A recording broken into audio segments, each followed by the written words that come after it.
بسم اللہ الرحمن الرحیم۔ متفرق علمی کارنامے حارث ابن یزید ابن شبرمہ کعکہ مغیرہ رحمہ اللہ تعالی چاروں حضرات عشاء کی نماز کے بعد علمی بحث شروع کرتے، صبح کی اذان تک ایک بھی جدا نہ ہوتا۔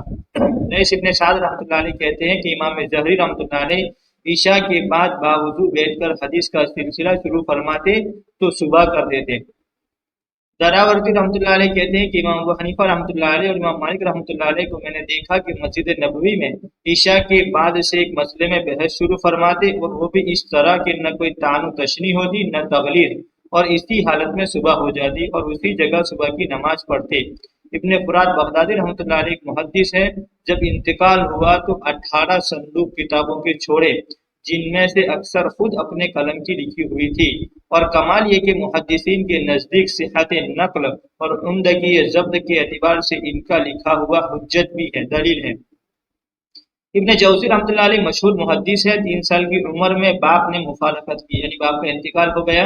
یتیمی کی حالت میں پرورش پائی، لیکن محنت کی یہ حالت تھی کہ جمعہ کی نماز کے علاوہ گھر سے باہر نہیں جاتے تھے۔ ایک مرتبہ ممبر پر کہا کہ میں نے اپنی ان انگلیوں سے 2000 جلدیں لکھی ہیں، 250 سے زیادہ خود ان کی اپنی تصنیفات ہیں، کتابیں لکھی ہوئی ہیں۔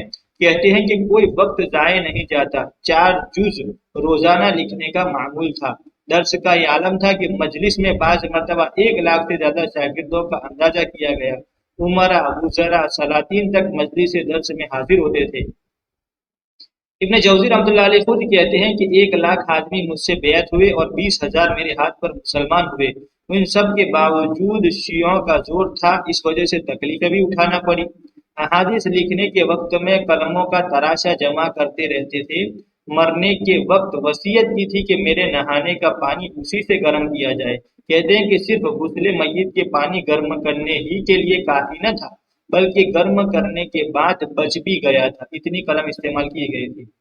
یحییٰ ابن معین رحمۃ اللہ علیہ حدیث کے مشہور استاد ہیں، کہتے ہیں کہ میں نے اپنے ان ہاتھوں سے 10 لاکھ حدیثیں لکھی ہیں۔ ابن جریر طبری رحمۃ اللہ علیہ مشہور مورخ ہیں، صحابہ رضوان اللہ تعالی علیہم اجمعین اور تابعین رحمہم اللہ کے احوال کے ماہر۔ 40 سال تک ہمیشہ 40 ورق روزانہ لکھنے کا معمول تھا۔ ان کے انتقال پر شاگردوں نے روزانہ کی لکھائی کا حساب لگایا تو بلوغ کے بعد سے، بالغ ہونے کے بعد سے مرنے تک 14 ورق روزانہ کا اوسط ایوریج نکلا۔ ان کی تاریخ مشہور ہے، عام طور سے ملتی ہے۔ جب اس کی تصنیف کا ارادہ ظاہر کیا تو لوگوں سے پوچھا کہ تمام عالم کی تاریخ سے تم لوگ بہت خوش ہوں گے۔ لوگوں نے پوچھا کہ اندازاً کتنی بڑی ہوگی؟ کہنے لگے کہ تقریباً 30,000 ورق پر آئے گی یہ کتاب۔ لوگوں نے کہا کہ اس کے پورا کرنے سے پہلے عمر فنا ہو جائے گی۔ کہنے لگے کہ انا للہ، ہمتیں پست ہو گئی۔ اس کے بعد مختصر کیا اور تقریباً 3,000 ورق پر لکھی۔ اسی طرح ان کی تفسیر کا بھی قصہ ہوا، وہ بھی مشہور ہیں اور عام طور سے ملتی ہیں۔ دارقطنی رحمۃ اللہ علیہ حدیث کے مشہور مصنف ہیں۔ حدیث حاصل کرنے کے لیے بغداد، بصرہ، کوفہ، واسط، مصر اور شام کا سفر کیا۔ ایک مرتبہ استاد کی مجلس میں بیٹھے تھے، استاد پڑھ رہے تھے اور یہ کوئی کتاب نقل کر رہے تھے۔ ایک ساتھی نے اعتراض کیا کہ تم دوسری طرف متوجہ ہو۔ کہنے لگے کہ میری اور تمہاری توجہ میں فرق ہے۔ بتاؤ استاد نے اب تک کتنی حدیثیں سنائی؟ وہ سوچنے لگے۔ دارقطنی رحمۃ اللہ علیہ نے کہا کہ شیخ نے 18 حدیثیں سنائی ہیں، پہلی یہ تھی، دوسری یہ تھی، اسی طرح ترتیب بار سب کی سب مع سند کے سنا دی۔ حافظ اسرم رحمۃ اللہ علیہ ایک محدث ہیں، احادیث کے یاد کرنے میں بڑے مشتاق یعنی شوقین تھے۔ ایک مرتبہ حج کو تشریف لے گئے، وہاں خراسان کے 2 بڑے استاد حدیث آئے ہوئے تھے اور حرم شریف میں دونوں علیحدہ علیحدہ درس دے رہے تھے۔ ہر ایک کے پاس پڑھنے والوں کا ایک بڑا مجمع موجود تھا۔ یہ دونوں کے درمیان میں بیٹھ گئے اور دونوں کی حدیثیں ایک ہی وقت میں لکھ ڈالی۔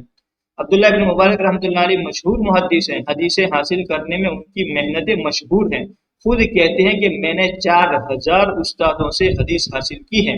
علی بن حسن رحمۃ اللہ علیہ کہتے ہیں کہ ایک رات سخت سردی تھی، میں اور ابن مبارک رحمۃ اللہ علیہ مسجد سے عشاء کے بعد نکلے۔ دروازے پر ایک حدیث میں گفتگو شروع ہو گئی، میں بھی کچھ کہتا رہا، وہ بھی فرماتے رہے۔ وہیں کھڑے کھڑے صبح کی اذان ہو گئی۔ حمید رحمۃ اللہ علیہ ایک مشہور محدث ہیں جنہوں نے بخاری اور مسلم کی احادیث کو ایک جگہ جمع بھی کیا ہے۔ رات بھر لکھتے تھے اور گرمی کے موسم میں جب گرمی بہت ستاتی تو ایک